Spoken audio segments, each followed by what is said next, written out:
말씀 요한복음 20장 30절로 31절까지 하겠습니다.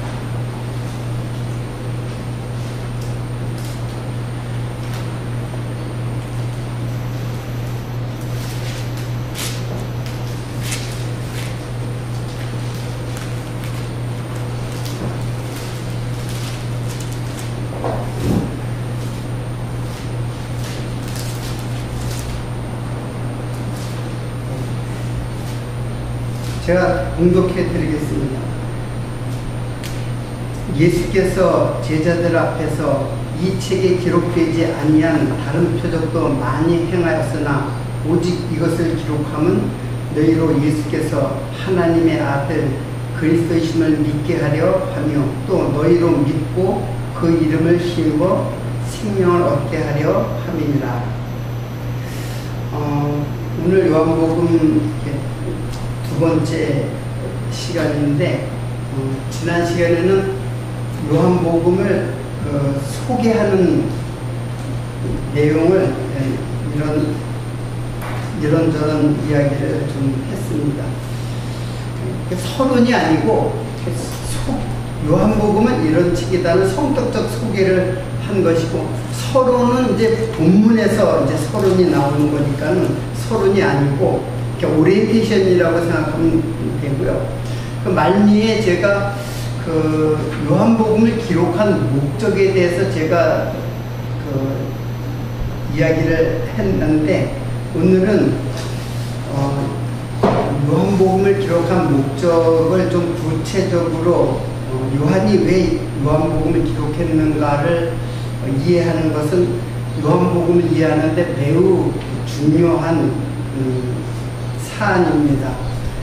그래서 오늘 본문 말씀 보면은 예수께서 제자들 앞에서 이 책에 기록되지 아니한 다른 표적도 많이 행했으나, 자, 이 책에 기록된 그러니까 이 책이 기록됐다는 것은 표적이 기록됐다는 뜻이죠. 표적. 그래서 이 책을 표적의 책이라고 신학자들이 이야기하기도 해요. 근데 여기에 기록되지 아니한 표적도 많이 행했으나 오직 이것을 기록함, 오직 7개의 표적을 기록한 이유는 그런 뜻이에요. 그것은 너희로 예수께서 하나님의 아들 그리스도이심을 믿게 하려 하며 또 너희로 믿고 그 이름을 힘입어 영생을 얻게 하려 함이니라. 자, 그러니까 요한복음은 표적이 기록된 책이죠. 표적이 기록된 책이고, 이게 이제 요한복음인데, 이 표적을 기록한 이유는 예수가 그리스도라는 사실, 예수가 그리스도라는 사실을 믿고 그것을 믿으면 그것을 힘입어서 생명, 다른 곳에는 영생이죠. 영원한 생명을 얻게 하려는 것이다 하면서 요한복음을 기록한 목적을 이제 여기에 이제 밝혀주고 있어요. 이게 거의 마지막 부분에 있는 것인데, 근데 우리가 지난 시간에도 이제 간단하게 얘기했지만, 이제 복음서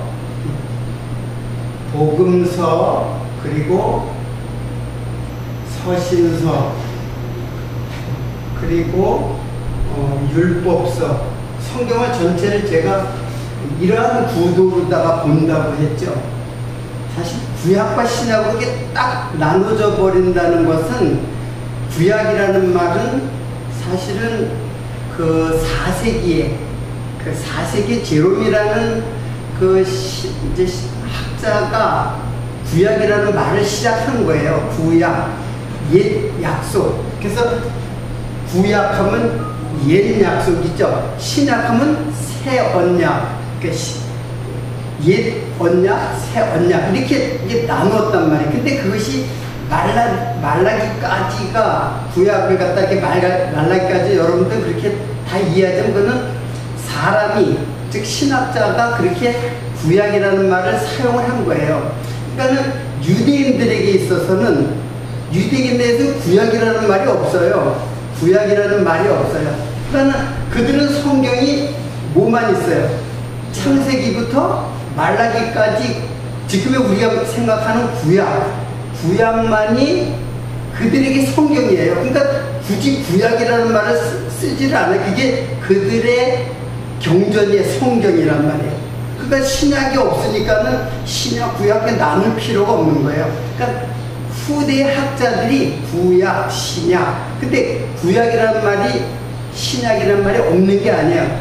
근데 우리가 생각하는 창세기부터 말라기까지를 구약이다 이렇게 얘기하는 거는 그건 신학자들에게 구분한 것 뿐이지 그 의미로 들어가면 그런 뜻으로 이해를 하면은 상당히 이제 오해의 소지가 있어요. 지금 이제 설명할 것은 아니지만은 그래서 결국은 복음서가 그 핵심인데 이 복음서는 이제 여기 창세기로부터 계시록까지 이렇게 보면은 이 복음서만, 즉 이 복음서만 복음서가 아니에요.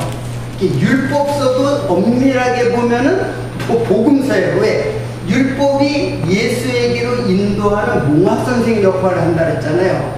그렇기 때문에 그 율법도 복음이 된단 말이에요. 율법을 율법으로 보니까, 법으로 보니까는 복음이 안 되는데, 율법의 본래의 하나님께서 하나님의 말씀으로 율법을 주신 이유는 예수 그리스도를 증거하는 것으로서 율법을 주신 것이지 그냥 복음서, 그래서 언약이라는 개념이 여기에 도입이 된 거예요. 그래서 옛 언약 그렇게 되는 거예요.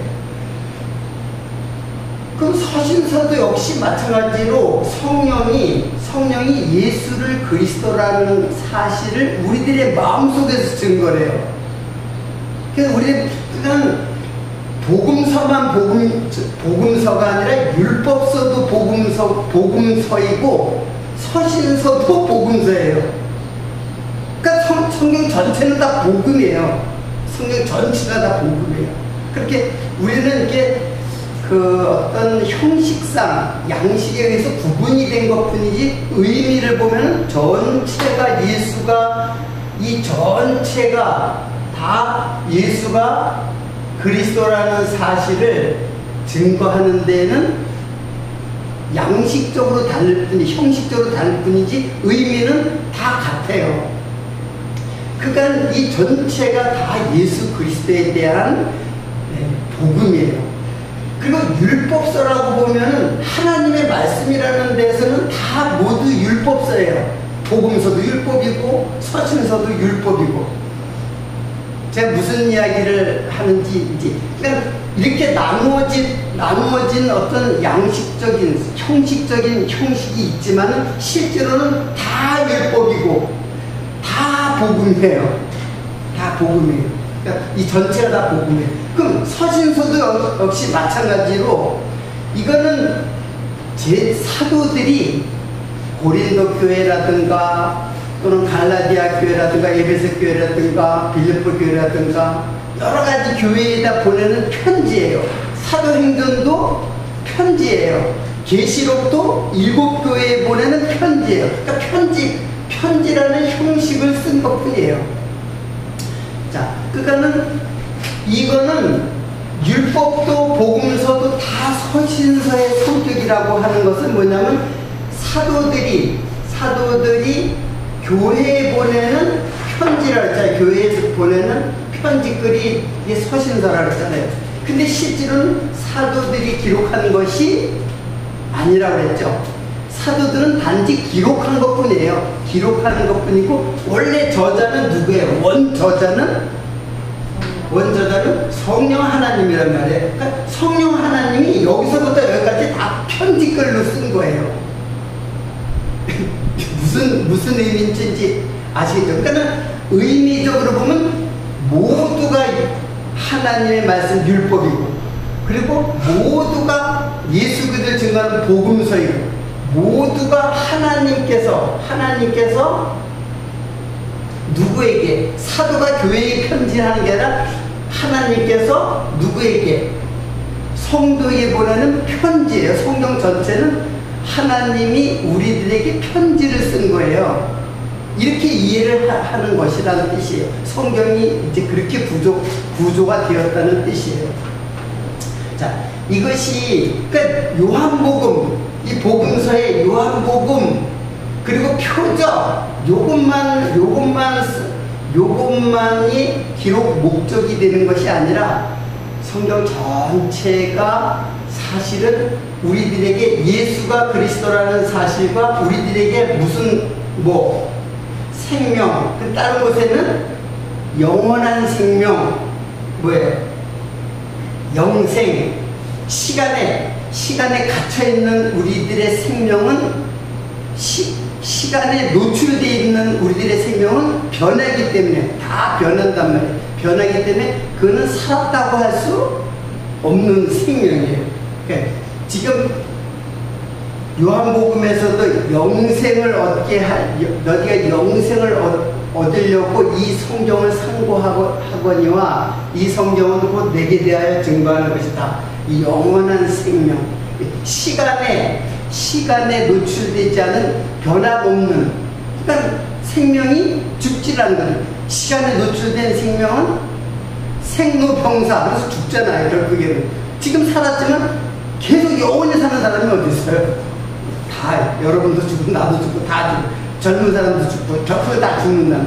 그러나 요한복음의 기록 목적은 사실 요한복음만 기록한 목적에 성경 전체 기록 목적은 결국은 우리들에게 영생을 주시려고 하는 것이다.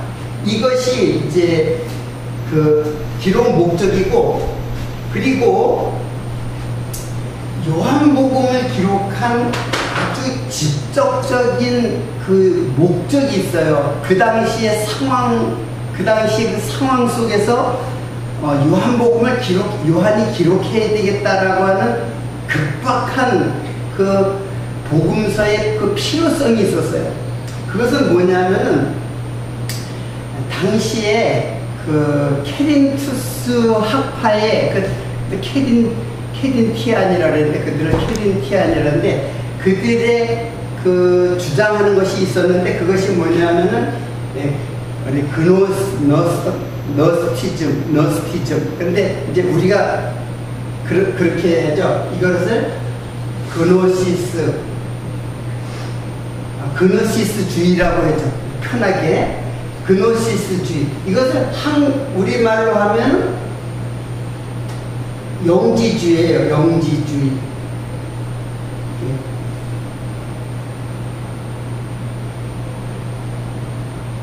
영지주의.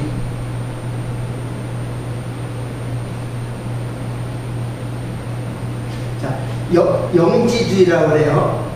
근데 이 영지주의는 어떤 그 사상이냐면은, 이 사상이 기독교에 들어오면서 기독교의 근간, 아주 기독교의 그 신앙의 그 기반을 갖다 흔드는 아주 굉장히 그 강력한 사상적인 그 이단 사상이 영지주의예요. 근데 이 영지주의는 뭐냐면은, 우선 이때 복음서 시대의 그 사회의 환경은 헬라예요. 헬라예요. 그래서 우리가 그 문화를 헬레니즘이라고 그랬죠. 헬레니즘. 그래서 이 헬레니즘은 그 당시에만 그 강력한 힘을 갖고 있었던 게 아니라 지금까지도 강력한 그 사상적 배경을 갖고 있어요. 지금까지도. 그래서 헬레니즘이라고, 그러니까 세계의 모든 사상은 두 개의 사상으로 되어 있어요. 하나는 헬라의 사상인 헬레니즘과, 그리고 유대인들의 독특한 그 사상, 그걸 갖다가 뭐라 해요? 히브리즘. 이게 이제 그 당시에 두 개 양대 사상이었어요. 헬레니즘은 이제 소크라테스로부터 시작해가지고 플라톤, 아리스토텔레스로 이제 그 계보를 그 사상적 계보를 이어가는데 그 세 사람의 그 사상적 그 기반은 전 세계를 다 뒤덮고 있어요. 지금들 우리들에게까지도 그 사상에 많이 젖어 있어요. 녹아져 들어가 있어요. 그리고 히브리즘은 히브리인들의 고유한 유일신, 이거는 다신교죠. 다신교. 신이 많아요. 그리스의 신화에 나오는 것처럼 신이 많은데 여기는 히브리즘은 유일신이에요. 오직 한 분, 여호와 한 분만을 섬기고 경배하는 히브리즘. 두 개의 사상이 있어요. 근데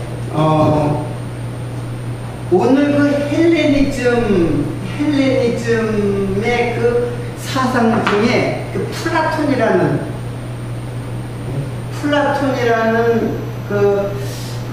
이제 그 철학자의 그 사상이 이원론이에요. 이원론 사상인데 어떤 사상이냐면은 물질은 악하고 그리고 정신은 선하다, 그렇게 했어요. 그래서 모든 세상을 물질과 정신 두 개의 사상으로서 악과 선을 이렇게 구별을 시켰어요. 그래서 물질은 악한 것이고 정신은 선하다. 이런 사상이 이제 플라톤의 사상인데, 이게 기독교라는 신앙의 이름으로 요 사상이 들어왔어요. 그게 이제 영지주의예요. 영지주의가 이제 이들도 하나님을 믿겠다고 하는 사람들인데 이런 사상으로 하나님을 믿는 거예요. 그럼 그 결과는 어떻게 되어지는가? 어떤 현상이 나타나느냐? 자, 물질은 악하다, 정신은 선하다. 이게 물질은 육체도 마찬가지로 육체도 물질이에요. 그 헬라어의 그 육체를 갖다가 그냥 사르스라고 하는 고기, 동물의 고기라는 개념도 있고 그 속에 정신이라는 것도 있어요. 그래서 사람 속에는 육체와 정신이 있다. 근데 이 정신은 이들은 뭐냐면 이거를 지식이라고 해요. 지식. 그래서 이 영지주의를 지식주의라고 해요. 지식주의라고도 해요. 지식 또는 지혜, 이런 말을 해요. 여러분, 갑자기 이제 철학 시간이라고 생각하지 말고, 이게 이제 요한복음을 이해하는데 기반이 되기 때문에 제가 이런 사전 설명을 해드리는 거예요. 그래서 헬레니즘은 철학이 굉장히 발달했어요. 6세기 이제 소크라테스로부터 시작되는 그때부터 이제 철학이 굉장히 발달했는데, 그래서 철학이라는 말을 혹시 철학이 뭐라 그러나 영어로?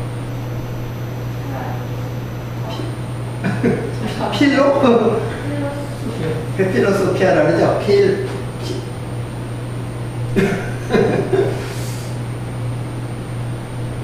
자, 필로소피아라 그래요. 철학을 필로소피아인데, 이 필로라는 말이 필레아, 친구의 사랑을 필레아라 그래요. 그걸 필로라 그래요. 친구의 사랑. 이 소피아는, 그러니까 친구의 사랑. 소피아는 이게 뭐냐면 지혜예요. 지혜. 그래서 철학이라는 필로소피아, 이게 필로소피아는 원래 헬라어인데 그냥 음력을 그대로 영어로다가 지금 사용하고 있는 거예요. 필로소피아라는 말은 지혜를 사랑하는 거예요. 모처럼 친구처럼 사랑하는 게 철학이에요. 그만큼 이 지혜를 굉장히 숭상했어요. 그래서 헬라의 철학은 지혜의 철학이에요. 그러니까 지혜를 갖다가 굉장히, 이 물질은 다 이건 악한 것이니까는 오직 지혜. 자, 여기까지는 이제 이건 뭐 성경의 말씀이 아니라 이제 당시에 그 요한복음이 쓰여질 당시에 이제 그런 이제 사상적 배경인데, 지금 이 지혜 지식의 가장 핵심적인 단어가 그게 뭔지 아세요? 이제 여러분 대충 이해를 할 수도 있을 텐데, 이게 로고스예요. 로고스. 성경에 나오는 로고스. 그러니까는 이거는 쉽게 말하면 이거는 뭐 이게 뜻이에요. 뜻, 지혜, 뭐 이성, 뭐 이런 그 헬라의 그런 이런 뜻이에요. 그래서 이거 뜻하면 하나님의 뜻, 신의 뜻.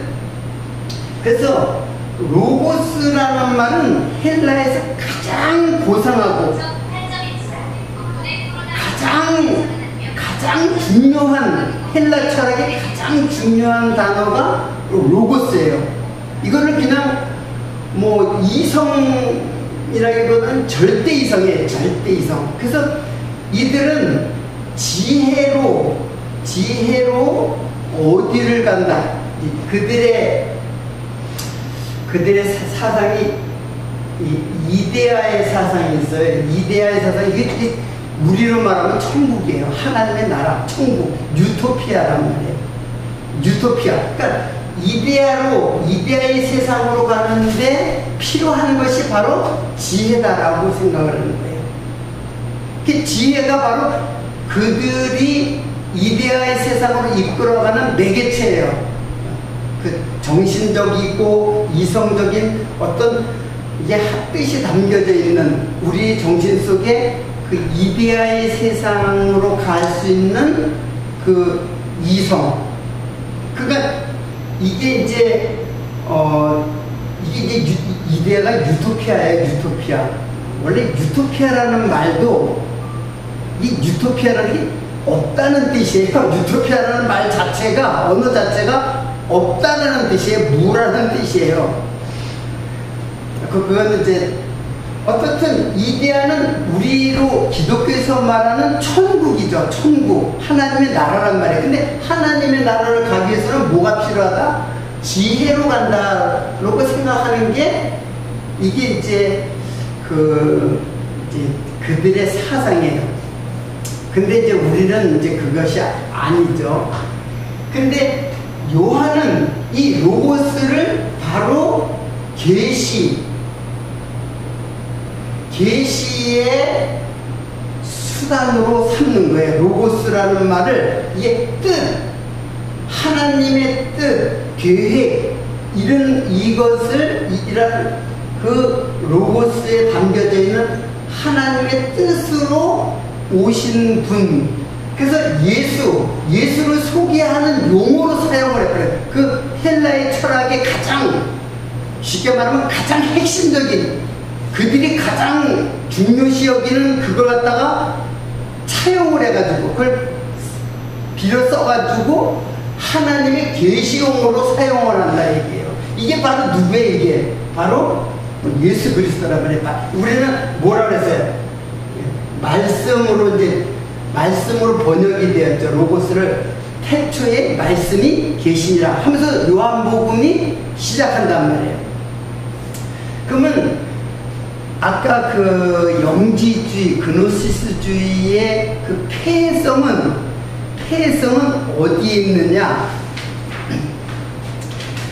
제가 그들의 주장을 갖다가 이제 좀 요약을 해봤어요.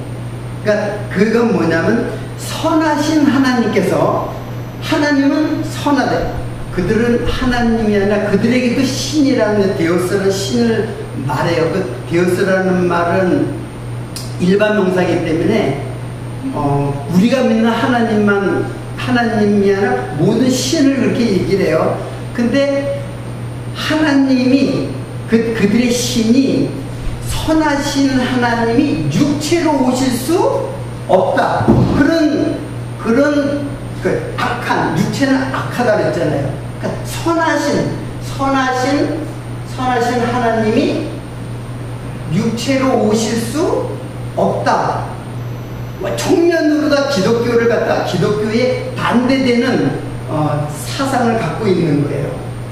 또 물질은 악하다 그랬죠. 이게 이제 물질은 악하단 말이에요. 그런데 물질은 악한데 선하신 하나님이 악한 물질을 창조하실 리가 없다. 이거 완전히 기독교하고 완전히 기독교의 모든 사상의 대척점에서 이제 있는 사상들이에요. 그리고 선하신 하나님, 마지막으로 선하신 하나님이 인간을 저주와 심판 아래서 심판을 받고 영원히 지옥에 우리를 보낼 수 없다. 이런 사상이에요. 그러니까 그들이 선과 악을 나누는 데 있어서 이런 사상이 있으니까 완전히 기독교와 어떻게 해요? 서로 정면적으로 대치하게 되죠. 그러니까는 요한이 이 기독교의 거짓 선지자들이 와가지고 이런 잘못된 기독교라는 이름으로 들어와요. 기독교라는 이름으로 들어와가지고 거짓 선지자들의 그 잘못된 사상을 기독교에 전파한 자꾸 그 사상적 그 영향을 끼치니까는 기독교의 기반이 흔들거리는 거예요. 신앙 자체가. 우리 신앙은 다 어디에 있어요? 예수 그리스도에게 있잖아요. 근데 예수 그리스도가 부정되는 거예요. 그래가지고 요한이 로고스가 너희들이 가장 숭상하고 가장 지혜를 숭상하는 자들이 있거든요. 그 지혜 이성, 이게 바로 로고스라는 말을 통해 가지고 예수를 소개하는 것이 바로 요한복음이에요.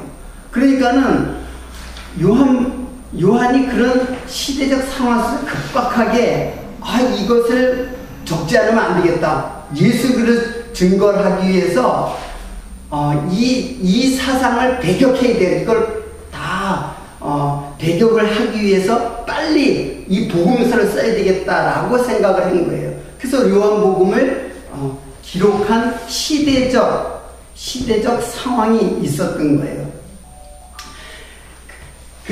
이들의 이데아 사상, 그리고 이들의 그 지혜 사상, 소피아 그 지혜 사상, 이런 것들이 어떻게 기독교에 그러면 아까 잘못된 폐해가 있잖아요. 3가지 잘못된 폐해를 갖다가 그 폐해는 어떻게 변질이 돼가냐, 그것이 어떤 형식으로 나타나냐면, 우리는 어차피 육체를 갖고 있고 육체는 죄를 지을 수밖에 없는 존재 아니냐. 그러니까 죄를 지어도 된다. 이렇게 나가는 거예요. 어차피 우리 영혼은 어떻게 해요? 구원을 받지. 왜 영과 이원론이니까 영과 육이 분리되어 있으니까는 육체는 마음대로 방임과 방종에 방치를 해도 되고 우리 영혼만 구원받으면 된다. 이런 사상이에요. 그들의 사상이 그럴듯하게 그 잘못된 그 기독교로 다 들어오는 거예요. 그리고 예수는 그러니까 그 방임 또는 방종으로 흐르는 한 사상이 있고, 그리고 또 한 부류는 그래서 정신이 육체를 장악해야 된다. 정신이 육체를 장악해가지고 이걸 깨끗하게 해야 되겠다는 철저한 지금으로 말하면 율법주의, 철저하게 육체를 갖다가 정신으로 제압을 해가지고 육체를 갖다가 아주 아주 절제된 그런 그 육체를 갖다가 보호하기 위한 그들의 노력이 있어요. 그러니까 방임방종으로 이게 이제 기독교 안에도 이렇게 두 가지 사상이 들어와 있어요. 현재까지 지금도 그랬단 말이에요. 요게 뭐냐면 자유주의 사상이에요. 자유주의 신학. 하나는 이제 육체를 제어하고 금욕하죠. 이제 금욕. 철저한 금욕. 요게 무슨 주의로 가는 걸까요? 이게 바로 율법주의 신학으로 가는 거예요. 그러니까 기독교 안에 이게 있잖아요. 이게 기독교 안에 이 두 가지의 그 신학 사상이 있단 말이에요. 근데 이게 그냥 다 기독교라고 하는 그 범주 속에다 넣어놓고 그냥 다 기독교 다 서로 용납해요. 다 용납해요. 근데 이걸 용납해야 될 것이 아니라 철저하게 이것을 배격해야 될 것인데 현대는 그냥 다 용납해. 다 숫자가 중요하니까 정치적으로 놀아야 되니까는. 그러니까는 다 이런 것들이 다 기독교라는 이름 속에 다 들어와 있어요. 그러니까 이 요한복음을 기록한 건 당시에 그들의 사상을 배격하기 위해서 당시 교회에게 전해준 복음서이기도 하지만은 엄밀히 말해서는 어때요? 지금 우리들에게 이 사상을 배격해야 되는 요한복음을 우리들이 이해를 해야 된다는 뜻이죠. 요한 1서 4장 1절을 한번 보세요. 요게 적혀 있는데 제가 요 지금 동안 한번 찾아보세요.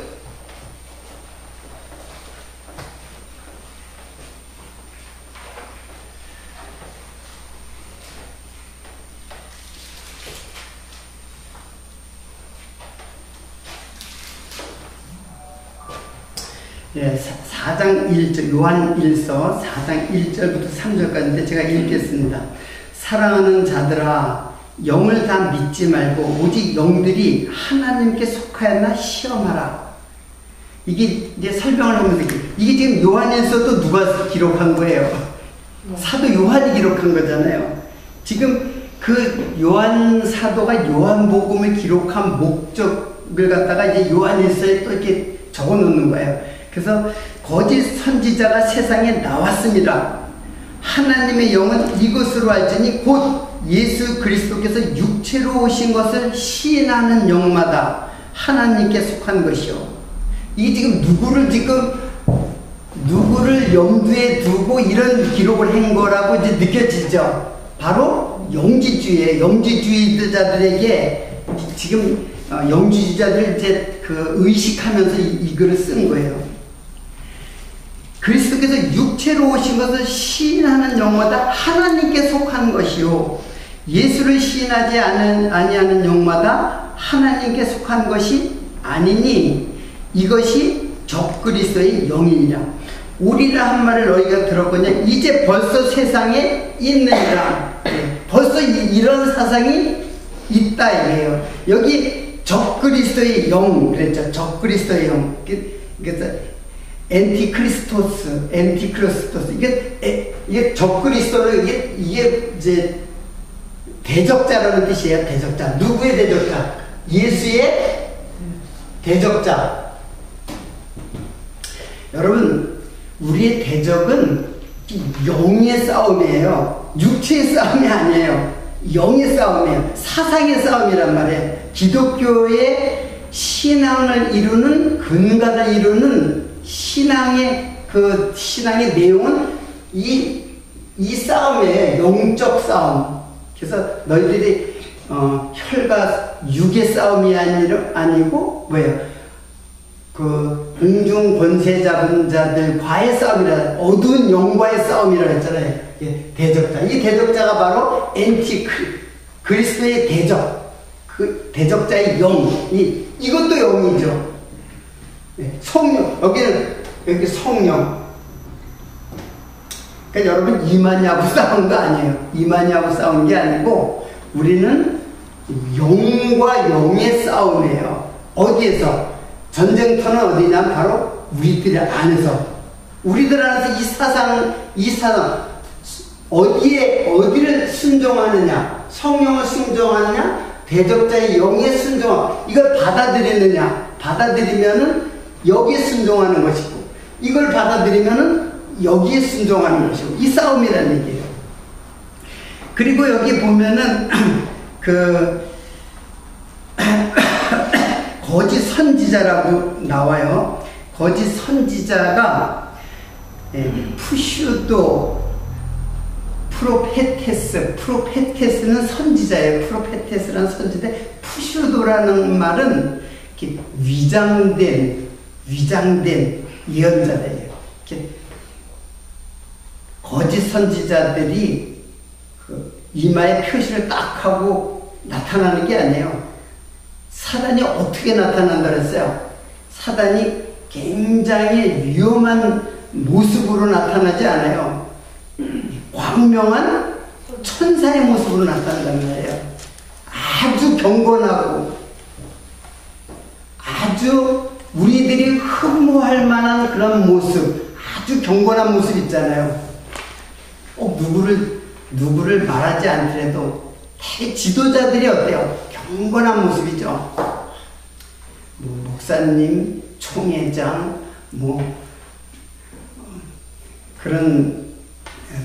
그런 사람들 굉장히 경건하고 아주 이게 광명한 천사의 모습이에요. 근데 그 말의 내용이 다 이 영을 받아가지고 전하고 있어요. 그래서 이 위장된 예언자라는 뜻이에요. 거짓 선지자가 위장이 됐다 이거예요. 왜? 선지자 위장이 됐다는 거는 선지자가 아닌데 선지자처럼 꾸몄다 그런 뜻이잖아요. 그리고 또 다른 뜻은 또 뭐냐? 종교 사기꾼을 갖다가 그렇게 얘기해요. 푸시도라고 얘기해요. 종교 사기꾼. 그러니까 그들은 영혼을 사냥질하는 종교 사기꾼이에요. 완전히 거짓말하는 자라면 사기꾼이 거짓말하는 자잖아요. 그래서 너희 아비는 거짓말장이다. 그랬잖아요. 바로 유대인들을 보고 거짓말장이라고 했잖아요. 너희 아비는 거짓의 아비다. 자, 그러니까는 지금 이런 이 요한일서를 통해 가지고 이제 요한이 지금 경계하는 내용이 지금 이렇게 나와 있어요. 요걸 통해 가지고 이제 좀 해석상의 문제를 조금 이제 다루려고 했는데 시간이 됐는데 잠깐만 제가 한 5분 정도만 더 하도록 하겠습니다. 이제 우리가 성경 해석의 원리라고 이제 하는데 그게 지난 시간에도 소개했지만은 이렇게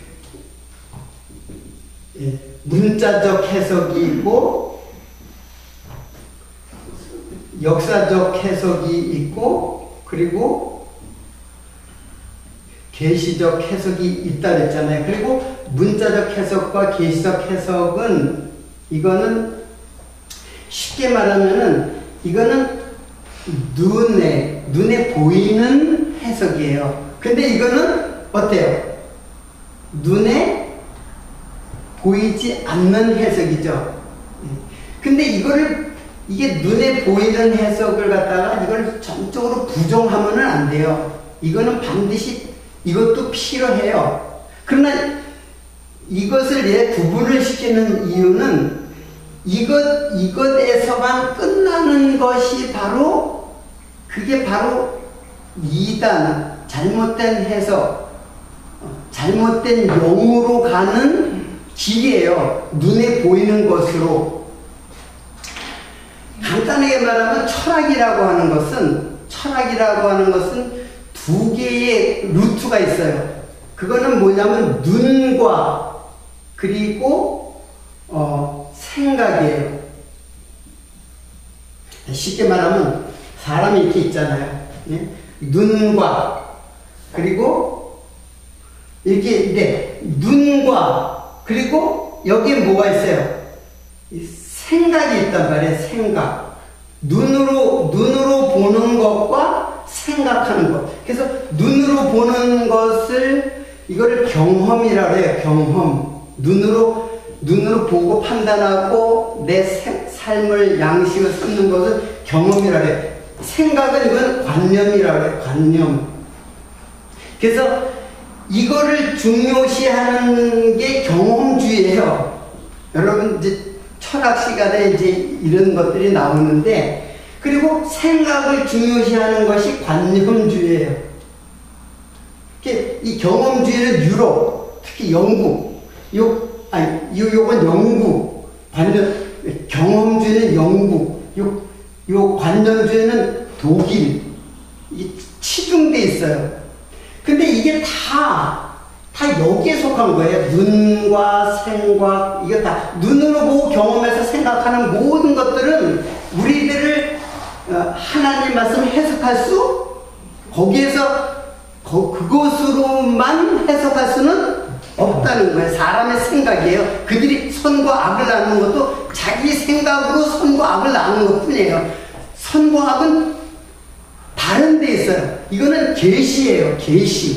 계시라는 거는 나에게서 오는 게 아니에요. 나에게서 오는 것들을 다 부정해버리는 거예요. 이거는 그냥 하늘로부터 오는 거예요. 누가? 성령께서. 하나님은 영이시니까 눈에 보이는 것으로 해석하면은 안 돼요. 눈에 보이지 않는 되게 육체적이에요. 육체. 사람의 생각이란 말이에요. 그래서 사람의 생각과 육체로 해석하면은 그거는 안 돼요. 그거는. 왜? 하나님은 보이지 않잖아요. 왜? 영이기 때문에. 하나님이 영이시니 보이지 않는단 말이에요. 그러니까 보이지 않기 때문에 보이는 것으로 해석하는 것은 해석이 될 수 있는 게 불가능한 거예요. 해석 자체가 안 되는 거예요. 그래서 하나님께서 오시는 거예요. 하늘에서 땅으로, 육체로 오시는 거예요. 그래서 육체로 오시지 않으면은, 이 루트가 아니면은 절대로 하나님의 말씀을 이해하고 해석할 수가 없어요. 그들은 다 이걸로다가 해석을 하는 거예요. 근데 이걸 해석이 불가능하다는 거예요. 성경 말씀은. 오직 하늘에서 오신 예수 그리스도로 우리를 하나님의 나라, 그리고 하나님, 그래서 육체의 죽음과 부활을 통해서 예수를 통하여 즉 오시는 거예요. 그래서 성령께서, 예? 성령도 간자를 이렇게 쓰는데, 성령께서 우리들에게 이렇게 오셔가지고, 그러니까 믿음이라든가 계시는 자생되는 게 아니에요. 스스로 생겨지는 것이 아니에요. 오는 거예요.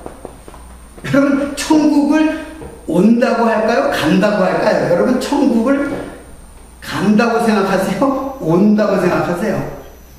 온다. 예? 예. 정답을 딱 얘기해버리니까 간다는 말이 나와야 되는데, 다 천국을 간다고, 내가 죽으면 천국을 간다고 생각하잖아요. 공간적 개념을 생각한단 말이에요. 천국은 우리들의 마음속에 이미 침투해 들어와 있어요. 침노해 왔단 말이에요. 이미 천국이 된 자들이에요. 누구로 말미암아? 예수 그리스도로 말미암아. 예수 그리스도가 천국이 내 안에 오니까 내가 천국이 된 거예요. 하늘이 된 거예요. 창세기의 말로는 하늘이 돼버린 거예요. 그러니까는 예수님께서 그랬어요. 천국이 회개하라. 천국이 가까웠느라. 천국이 온 거예요. 하늘에서 이 땅에 온 거예요. 천국이 어딜 가긴 어딜 가요.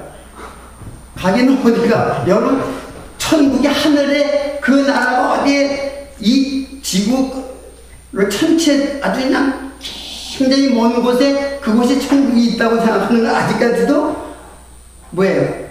공간적 개념 속에서 지금 벗어나지 못하는 거예요. 영혼의 개념을 모르는 거예요. 예.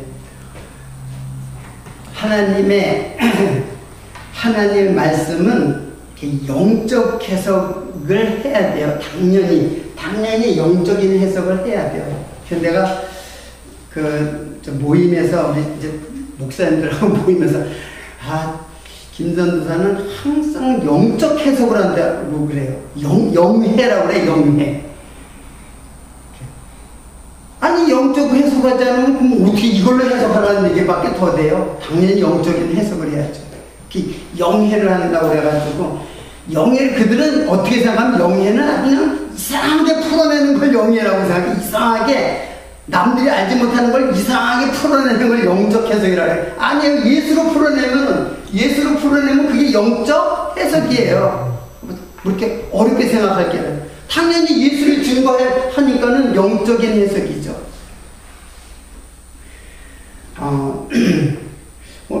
네, 오늘은 요한복음의 기록 목적을 통해서 이제 당시에 그 시급한 당시 상황과 성경 해석에 대한 것을 간단하게 얘기해서 요 내용은 앞으로도 계속해서 주지해야 할 내용이고, 제가 여러분에게 시시때때로 이 말씀을 근거로 해서 이제 말씀을 드릴 겁니다. 오늘은 여기까지만 하도록 하겠습니다. 기도하겠습니다.